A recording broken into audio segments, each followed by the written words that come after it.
It's the Morning Marketing Machine, here to grow your e-commerce business with proven marketing strategies and tactics, so you can run your business with machine-like precision. My name is Douglas Levin. Let's dive in. So welcome to the Morning Marketing Machine, and today is a very special day.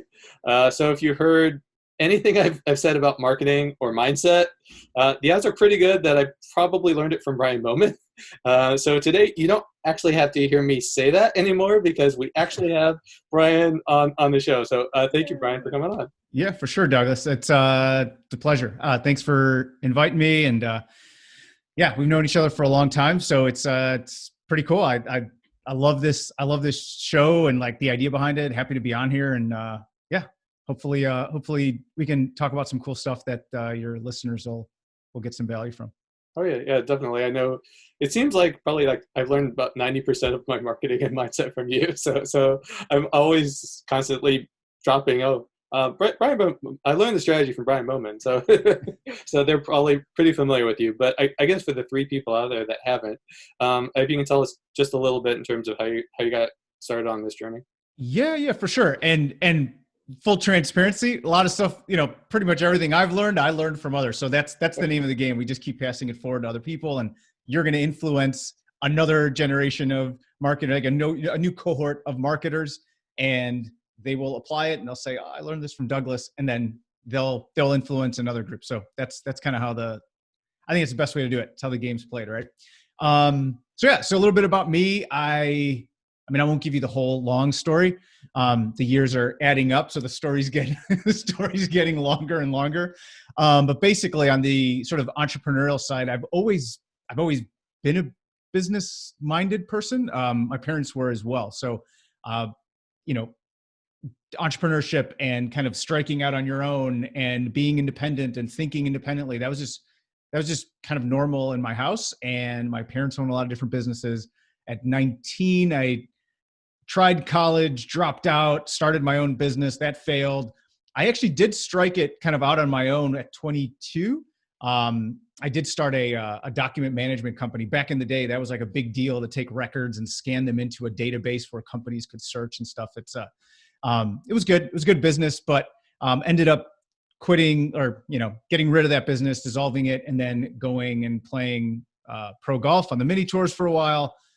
Was an actuary for a while. And in between all of that, I kind of kept getting pulled back to my entrepreneurial side because, going to a regular job, it was cool for like a year or two. And then I was like, yeah, I can't do this. So that's when I started really exploring e-commerce, namely Amazon. Like FBA was just starting to kind of pick up and people were talking about doing it, and started doing that, selling. We actually built two brands, like pretty successfully, built them off Amazon as well. And then people would reach out and they would just randomly say like, hey, because I documented my journey. Like back in the day, like 2014, maybe. Yeah, 13, 14, I started documenting it. Like I was just saying, hey, this is what I'm doing. If you guys want to follow along, I think I had a Facebook group and I was just posting videos. And because I used to be an actuary, I'm like a really sort of nerdy, like math-minded person. So I would kind of bring this different approach. I didn't learn the marketing side of things till kind of later on because I was kind of naturally more of a numbers-driven person. So I think I offered a different approach than what a lot of the other people were talking about. So maybe that's why people liked it. Ultimately, though, people would reach out and they're like, "Hey, do you coach people?" I'm like, "No, I don't. I'm just doing my thing and just documenting it." And then eventually, I said, "Yeah, I'll try it out." I loved it, and that's kind of where I'm at now. Is I still have partnerships in brands, but my main business, Ecom Underground, we coach and consult sellers and help them scale, and it's been awesome. When I was in school, I actually thought I was going to stay in academia and become a professor, and because I loved it. I love teaching. I love taking ideas, making them simple. It's like a lot of fun. So I get to do that like all the time now. I get to take ideas like, Eugene Schwartz and his states of awareness and ideas on like Facebook ads and traffic temperature, like all these different things that can be so complex. And I get to kind of boil them down and help brands scale. And it's fun. I love what I do. So. Yeah, it's awesome. I know, I think it was a few years ago, it was like 3 or 4 years ago, I came across your Facebook group at the time, and I think you were starting off with that. And I'm a part of the intensive as well. And like the way that you break all that down is I think it's something that not a lot of people can do. Like, because everyone wants to make it really complicated, I guess, and over explain. I know I fall into that trap when I'm trying to explain something to somebody that doesn't get something about their marketing or mindset or something. You want to explain it, but you end up talking forever to try and explain something that you could make really concise and short, but you seem to do it really good. Thanks, man. I think it's really interesting. So I'm reading I'm reading Ben Franklin's biography right now, or one of them, and it's something that when I'm listening to him, it's like people would say about him, like he could take these complicated ideas and make them simple. And every time that he's talking, I'm like, yes, like there's so many times where we use like 10 words when we can just use 2, right? Mm-hmm.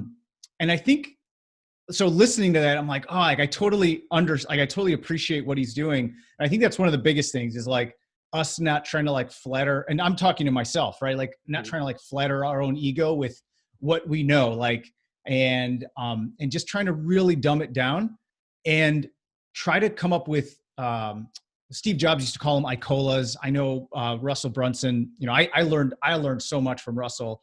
You know, he's become a good friend, and I've learned so much from the marketing and business side, but he does this as well. So this will be like the first bit of advice that I would give your listeners is like, keep the language simple in your marketing. Imagine you're talking to a second grader, and not that you're like insulting their intelligence at all. That is not what I'm saying. It's just that our brains, when we hear like big words or complicated ideas, like red flags go off because it's going to take a lot of energy. There's a guy, Oren Klaff. He wrote a book on salesmanship, and he talks about like the different parts of the brain. Essentially, when people hear big ideas or big words, it's not that they can't understand it. It's just like a red flag goes off in their brain that says like, oh, this is going to take a lot of energy.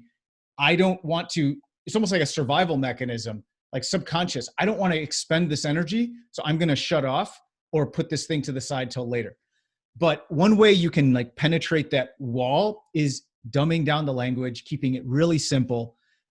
Again, like I will literally read copy, and it's like, would my, you know, second grade, or, you know, I imagine like would a second grader, you know, like second grade, like niece or something, like would she be able to understand this? So think of it that way, and then have stories, have examples. This is one thing that, again, Russell does really well. This original idea, where I first heard it, was Steve Jobs with the Icolas. It's kind of like, so, you know, the iPod, right? Like, oh, it's not all the technical features and stuff. It's kind of like having 1,000 songs in your pocket. Like, boom, I got it. So as much as possible, if you can take things and think of examples, I find that people get it. It's a lot more fun to explain because people actually understand what you're saying, and that's gratifying, right? So yeah, I think we all, especially when we know something really well, it's so tempting to like dive into all the details. Cause if people only knew like how cool this is, but it just sets off alarms and people are like, I'll check it later. Yeah. I think Russell kind of made it famous in terms of like technobabble and that kind of a thing. Yeah, exactly. Yeah. But yeah, it's the same. I know he talks about kind of like bridges, which is in effect the same thing as exactly what you're talking about. Yeah. Just anytime you can wrap something in a story, it's the easiest. It's the easiest like hack to get past those alarms, those like alarm bells. Like, you know, should I pay attention to this? Stories penetrate that really easily, and they're more memorable. There's a book called Made to Stick by Chip Heath, and he talks about this. Well, it's actually two brothers, Chip and Dan Heath, and they talk about what makes ideas stick. It's an amazing book. I can recommend everyone read it. It's awesome. And it explains like why urban legends, like those tales, like why they stick. One of them is because they're stories.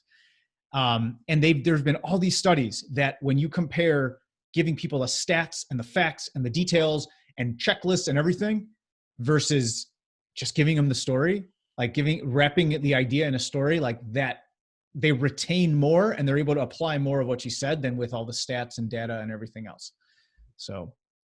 Yeah, I read Building a Story Brand pretty recently, and they talk about that Yeah. idea. Like, Donald Miller. Yeah. yeah, yeah, yeah. It was really good in terms of that same kind of idea. Like you're comparing brands to like Hollywood movies, and that idea where like you're making them the hero, and they identify with more, and they start to think about it more, and they look at you. Yeah. And you've talked about the idea of trusted advisor all the time. That's a great way of doing it. Where Yeah. I learned that from Jay Abraham. So Jay Abraham was the one who taught me that idea of a trusted advisor is I think this is what Donald Miller says. You correct me, but I think he says like you're not Luke Skywalker. Like they're Luke Skywalker. You're Yoda. Yep. That's your job.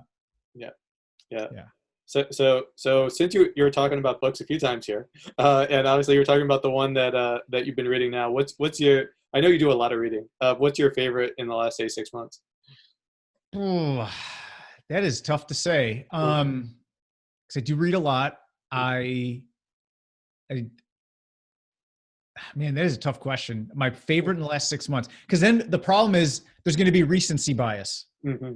So and that's the interesting thing about biases is if you read Robert Cialdini's Influence, it's like every human on earth should read that book, especially if you're a marketer, because that's like he like opens up like all the bias. He like explains all the biases of a human mind and like how we work. And to me, it would be a mistake to be a marketer and not read that book. But I think it would be a mistake to be a human being and not read that book.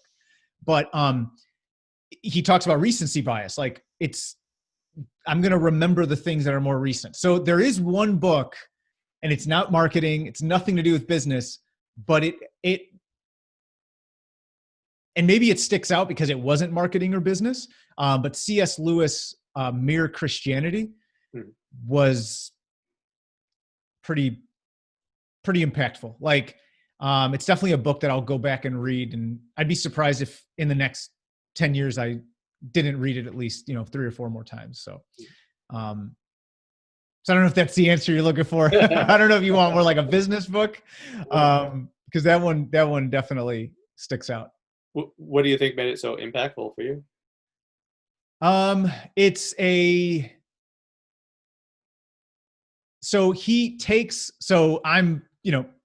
a Christian, and he takes the ideas, and my Christian journey has been a very complex and very, very challenging journey. And just through personal things I've been through and, questions that it's like, why? Just basically why? So he was he was a scholar, but before then he was an atheist and very, very, very educated, Oxford educated, and he went through his conversion. So what I like about it, the reason it's called Mere Christianity is he's boiling down all the controversial stuff about Christianity. That's all gone. He's just boiling it down to mere Christianity, like the simplest form, the simplest ideals. And it's a good reminder of things. The guy had a photographic memory, so he can pull these references. You talk about like stories and bridges and taking a complex idea and making it simple yet profound. Mm-hmm. So I would say, even if you're not a Christian and if you don't want to read a book about religion, he does an amazing job of explaining things. Like he takes this idea of the difference between the experience of, and I don't want to get too like religious on the podcast here. So, but he takes like the experience of walking on wet sand and feeling the water versus looking at a map. So like he takes an idea, something so complex like our journey through faith, but he uses an example like an ocean, like walking on the seaside and a map to like explain this really profound thing that at the end of the day isn't really answerable, right? Mm-hmm. So anyway, I don't want to go off on a tangent. It's just actually it's interesting because it really is a good example of how he uses story and examples to explain something that's so profound that at the end of the day, who knows? Like we don't know if there's an answer yet. He does a very good job of explaining these concepts. So yeah, I know you talked before in terms of, say, coming from the marketing side of it, where you take something that works in another vertical and taking it. Yes. Work. This kind of sounds like it could be something that has that same effect. Yeah, exactly. There's a mental model. So I'm a huge fan of mental models. If you want to read, I've got books everywhere. There's a book called Poor Charlie's Almanac. It's Charlie Munger's book. It's like a collection of his essays and or his speeches. And he's the first one who introduced me to this idea of mental models. through his writings, not personally. And basically mental models are ways to look at the world so that you don't have to always start from scratch. You can basically the whole world's using addition. They're trying to, if they're trying to figure out 800 times 27, they're adding 27 up 800 times. Whereas if you have mental models, it's like using multiplication. It's like a shortcut that we can quickly access these ideas where we can see things faster than others. So for example, I always talk about inversion, like always invert. Some of the best ways to find the answer to something is to a question is to invert the question. In fact, Charlie has an example of this where he was in the Navy, I think Navy or Air Force, and he was trying to figure out how to make sure that the airplanes took off safely. So he inverted the question. He said, what do I have to do to make sure all the planes crash? And then let's not do that, right? And he had some amazing insights from that. So one mental model is the map is not the territory. So that's an example. Like C.S. Lewis uses this idea of the map not being the territory, but and all that means is that maps they compress an idea, but they aren't the idea itself. So if you think of a map of the United States, it's not the actual United States, but there's something to be gained from that, even if it's not the actual United States, but then there's something to be gained from actually walking the land and actually putting your feet on the ground. So that's an idea that, C.S. Lewis is using and you can absolutely bring to marketing for sure. There's no question. Oh, awesome. Yeah. And I guess probably bring it in a little bit here, since you asked the question about my favorite book. You were expecting me to say some Dan Kennedy book or something, which he's got lots of good ones. We'll rein it in. We'll only talk Dan Kennedy books. Oh yeah, no, I thought it was good though. But one of the things I know that you talk about all the time is the idea of morning routines, and going with that. And that was something that I struggled with for a long time until honestly you kept drilling it in my head. So I wanted to ask you then, for everyone listening, what's your morning routine? Yeah, it changes. Mm-hmm. It changes a lot. It changes based on I experiment and then I try to find things based on how I feel. So ultimately finding a good routine, and I've worked with coaches and experts on this and friends of mine who this is their job, is to help people develop more routine in their life. And I've talked with them, and ultimately what it all boils down to is you have a core set of things that you do, which I think are universal to anyone's routine. You look at the most successful people, they all have a routine. And it just serves to prime the pump, prime the engine and get you going. Especially now with how remote everyone is, everyone's on Zoom meetings and no one's going into the office. It's critical, because one of the biggest mistakes you can make is start working still in your, have your clothes you wore to bed and, hey, no one's going to see me. What does it matter? And start working. That'll just absolutely destroy productivity and your mindset and your ability to produce anything constructive and good. So there are a few tenets, and we kind of go through it really quick, of the kind of the main things you want to do. But then ultimately, once you kind of stick to this framework, then you're just experimenting. You're just trying to see how you feel. So what are the 5 things you should do? Every morning routine should include 5 things. It should include water. So you have to hydrate, movement, breath, working your breath, food, and movement. I think I included all 5, right? Air, water, sleep. Sorry. So sleep. So sleep is part of your routine, because you have to allow the time for it. So it's actually interesting. We should start there, because so many times we're we're going to have a great morning routine. I'm going to wake up early. I hear that successful people, they wake up at 6 a.m. Well, they wake up at 6 a.m. or 4 a.m. because they go to bed at 8 p.m. So if just waking up at 5 a.m. or 6 a.m. isn't going to do you any good if you went to bed at 1 o'clock in the morning. So it's actually going to be super detrimental. I think sleep hygiene more and more is going to be something that in the future, I think 20 years from now, they're going to look back and be like, people are idiots. What were they doing? Just sacrificing sleep, because more and more people are understanding the importance of it. So sleep is huge, and that's what kicks off your routine. So get to bed early, people. Like seriously, I want to stay up too. I'm super productive at night, but I like have to make it a point to just get in bed, start reading before I know it, I pass out. So sleep, and then we have these 4 other elements: air, water, movement, and diet. So first thing you should do, I learned this from my buddy Alex Sharfin, and he does everything with business, but he's also like a biohacker. And hydrate. You have to hyperhydrate. You have to like minimum drink 32 ounces of water first thing when you wake up. It's a ritual. Literally in the first 10 minutes when you wake up, no food in your belly. Just, you got to hydrate. You know, you've presumably gone 7-8 hours, maybe more. It's not like we drink water right before we go to bed.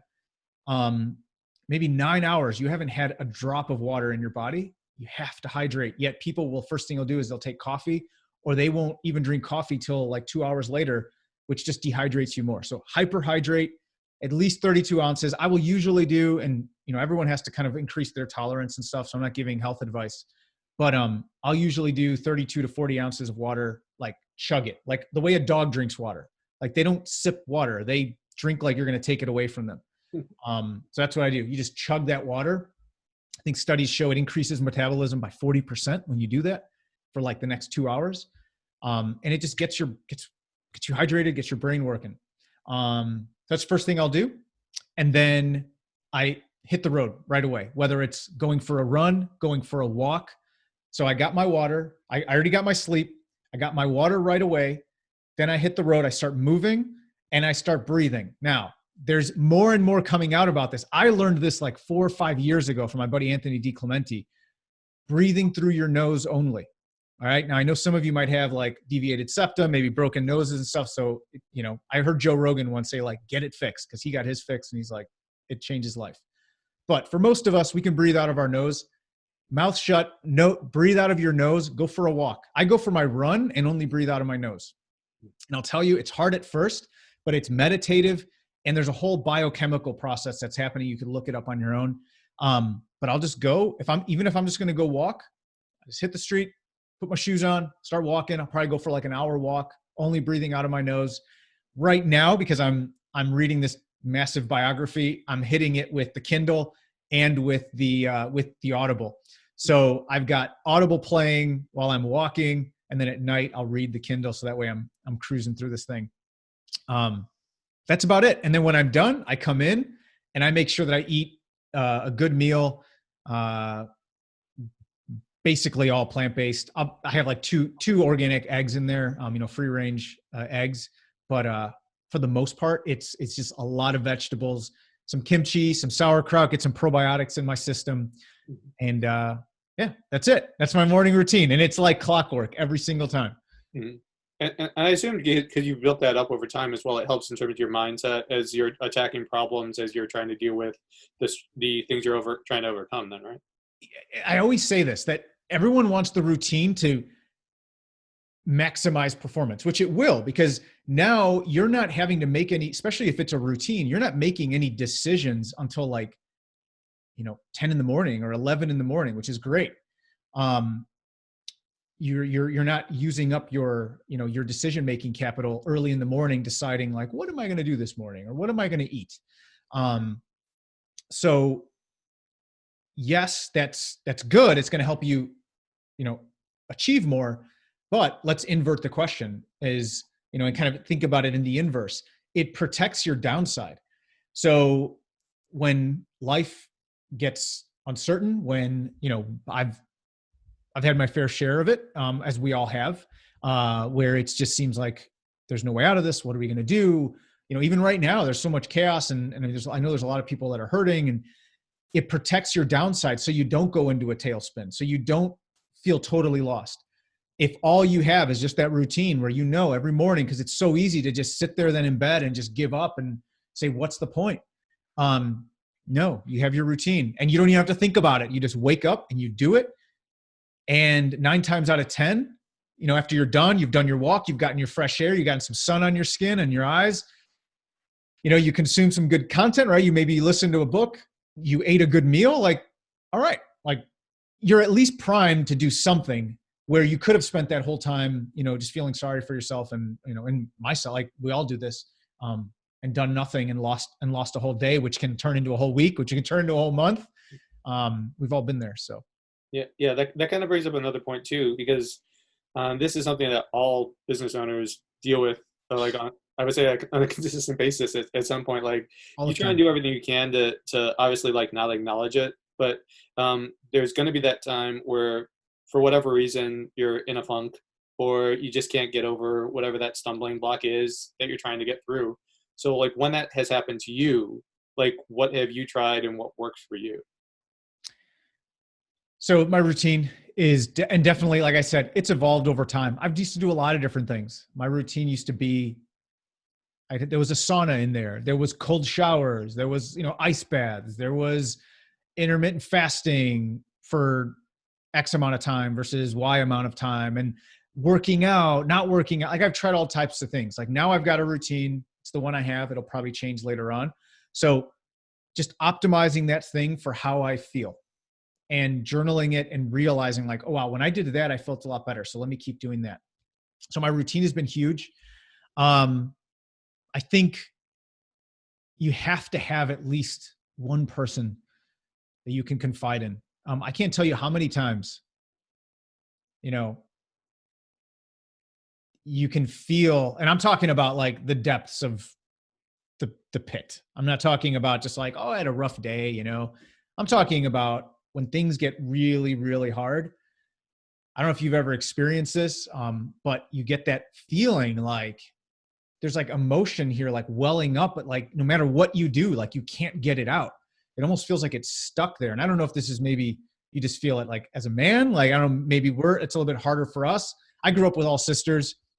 They had no problem, it seems like, expressing their emotions.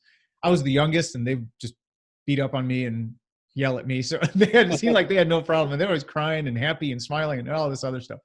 So I feel like I'll feel that it gets bottled up and like, I just cannot let it out. And I have people in my life that I trust and I know, and I'll call them up, and it's happened to me. It's happened to me recently, and just get on the phone and I can't even get past the first sentence. And like all this emotion comes out. You need that. Like, we're humans. And this is why it's been so challenging with all this, with COVID and everything, because we're so separated, right? We don't have our routine of being able to meet with people and hug and laugh and cry and all of this. We're having to be locked up in our houses, and Zoom just doesn't cut it, right? It's not the same thing. So I think it's even more important for all of us to be cognizant of that we need other people, and you have to have at least one person that you trust, and that that you can be open with, because it's impossible to get through those downs like alone. It's just impossible.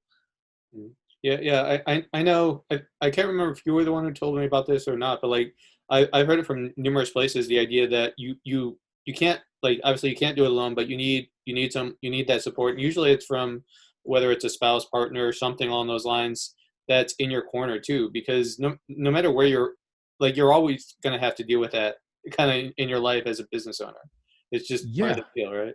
Yep, exactly. And so many times it doesn't even have to be somebody that knows, that can give you advice. Obviously there is benefit to being in a mastermind, Hmm. having peers in business who just understand, right? Who just get like what the heck you're going through. It's hard to go to your wife, or if she's not in the business, or your sister or something, or like even a mom, um, and be like, oh, I'm out of stock. I ran out of stock, and like lead times are 3, like they're not going to give you advice on what to do strategically. So Hmm. that's where like having a mastermind of entrepreneurs who get what you're doing, they can give you practical advice. But so many times that person who is that outlet, like they don't even say anything. They're just there. And what you need to do. You just need a place to like vent it out and just talk with someone. And I just think we fall into this trap. Again, this might just be me, but I know I have a lot of friends that feel the same. Is like we get into this thing, especially as entrepreneurs, like we're going to grind it out. Like we're going to figure this thing out, because that's our default setting, is figure it out. That's why we're in business. That's why we have a business. Hmm. But that can work against us, like so many things in life, right? It's a double-edged sword. The thing that allows you to win can also be your detriment if you don't balance it and aren't aware. Definitely. I know that's something I struggle with all the time. The idea of when yeah, in terms of like, say I'm talking to my wife or something, she's able to help, but like you were saying, like I know what needs to get done, but you tend to overcomplicate it, or you think, well, no, it's got to be this, it's got to be that too, and sometimes like I know when I'm talking to her about things, she's like listening to me and she's there for me, but most of the time I already know what has to get Yeah, done. exactly. Exactly. Yeah. Um, and do you find that even though you don't get specific advice, you feel like more clear, Oh yeah, yeah, like you're able to go definitely. forward? We were just talking, I think, a couple days ago about something because, like I told you, like I started the 12-week year, and I was trying to do something. I think it was Tuesday or something, and like obviously, like everything else, so like a stumbling block comes up, and I'm like, all right, so what am I gonna do here? And then I'm talking to her. I'm like, I already knew what to do, but I Yeah. just didn't feel like I guess confident enough about it. So you're like talking to her, and then it's like, okay, well, I don't know why you're talking to me. You already knew what you were gonna do, that kind of thing. Yeah. Yeah. And I also think it's interesting because as entrepreneurs, we have to get comfortable with taking action in the middle of uncertainty, which is really, really hard for us as humans. Like just in general, it's hard to take action, like decisive action when there's so much uncertainty. Like it's easy to take action when you know, like, in fact, it's interesting when you're first starting out building a little side hustle or something, it's almost in some ways easier, right? Because it's like there's uncertainty about the future, but there's certainty about what you need to do. You got this one opportunity, you got this job, this was me. I was in a job, I was making good money, it was great, but like I knew I had to get out of it. I knew I had to go back to sort of my roots and do my own thing. And I had one option in front of me. I said no to everything else very easily.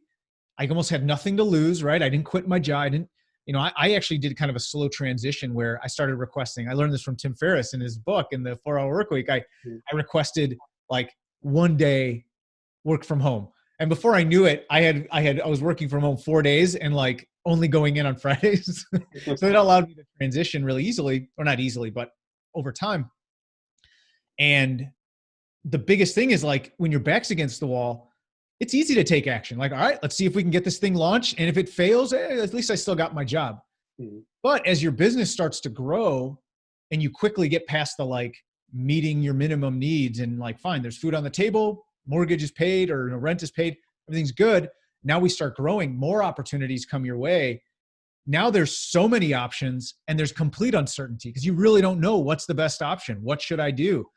And I think that's where we really got to put on like our CEO cap and just make a decision, march forward, get the team on one page, whether it's multiple people or just us and our different personalities that we have in a business, and trust it and go forward. And that can be one of the hardest things. And I don't know, I experience it all the time. And if anyone is listening to this and feeling that way, it actually can get harder as you start to grow because you have so many opportunities and none of them are really guaranteed. There is no right answer, Yeah.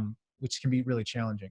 Yeah, that's the thing. I know as business owners, it's the great thing is that we're doing things that we've never done before, and that Yeah. essentially have never been done before. However, the downside, like you're saying, is that it's never been done before by you, so you don't know what you're doing. So Yeah. Yeah. you're kind of like a lot of times fumbling through it. Yeah, you got people that you look to like in masterminds and people that have done it before, but you haven't done it, so you're still Yeah. trying to figure it That's, all out.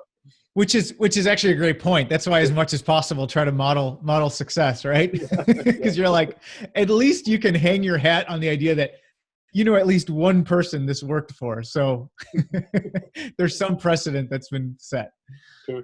All right. So I know I only got a few minutes here, but one of the things that you turned me on to was the one thing and ultimate sales Yeah, machine, the idea of like the most important thing. So I'm going to ask you now, what's your most important thing that you're working on? man. Well, right now it's hard because I can't really talk too much about it. Because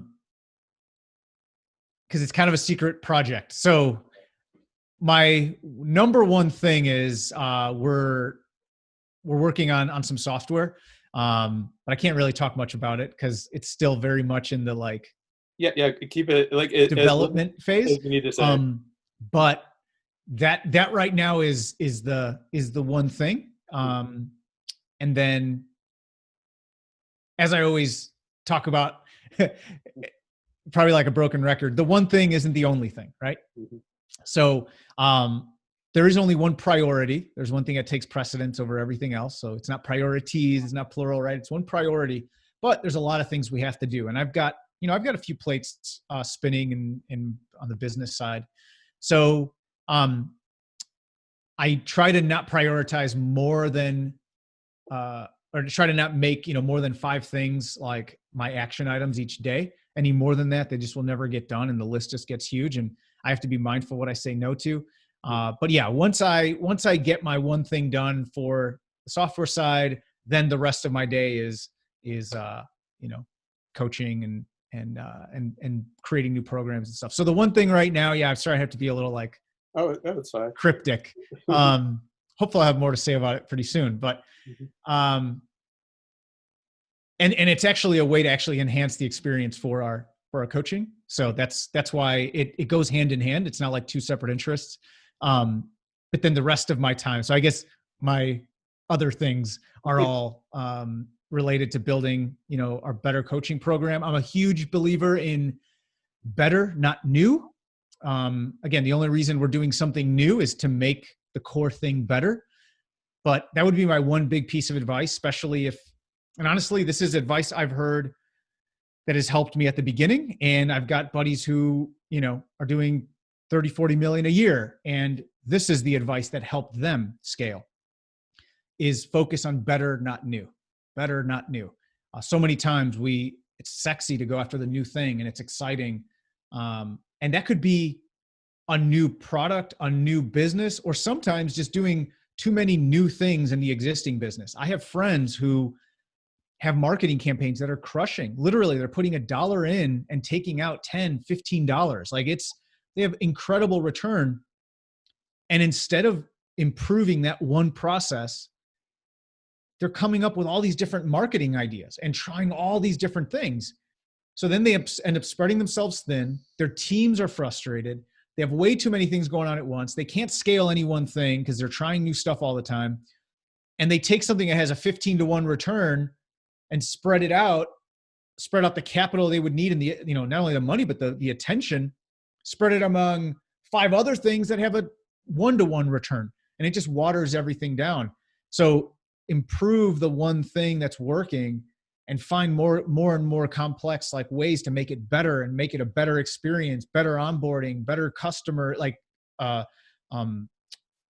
post-purchase experience. Figure out how to create more value from the existing customers. Like focus on the one thing, improve it, and don't worry so much about new all the time.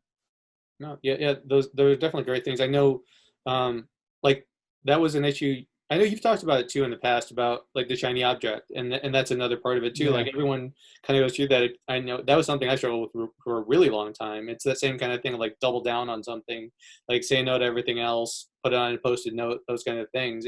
Because everyone always wants these amazing opportunities, and there's so many out there. Yeah, exactly. And every once in a while, it happens way less often than we think. There's this huge opportunity you just can't pass up, right? And that's where you have to have some critical thinking and just kind of pause and think through it, see what the best idea is. But a couple strategies with that is like have a shiny objects board. Like literally, we have a Trello board where if I have some idea, we just throw it on the Trello board. It doesn't get lost, right? It's like a brain dump. We can always go back and revisit it. And that way you can stay like mindful in the things that you're doing. There's a great book called Essentialism. I think everyone would get value from it. Greg McNown. Yeah. It's a good book. Yeah. Greg. Yeah. I read it pretty recently. It was pretty good. It's good. It's kind of reinforces this idea of the vital few, kind of Pareto principle, 80-20, like boiling things down. Yeah. So I know obviously like I want to make sure I value your time. If it was up to me, I'd keep you on for another 3 hours, but it was so good having you on. So I wanted to thank you for coming on, obviously sharing all of your expert insight. So obviously everyone's heard me talk about you all the time, so it's great that people actually get to see you now. Cool, man. So one thing I want to ask is so how can everyone listening find out more about what you're doing? Yeah, if they just go to ecomunderground.com, they could find out about kind of what I've got going on. or they can hop on Facebook. I actually probably still one of the only people who still uses Facebook more than Instagram and Twitter and everything else. So I generally don't do a whole lot on social. So, but that's probably the one place to find me if you want to kind of see what I'm thinking about. Awesome. All right. Well, thank you, Bryan, and thank you everyone that's listening here today. And I'll talk to you guys next time. All right. Yeah. Thanks everyone. Appreciate you.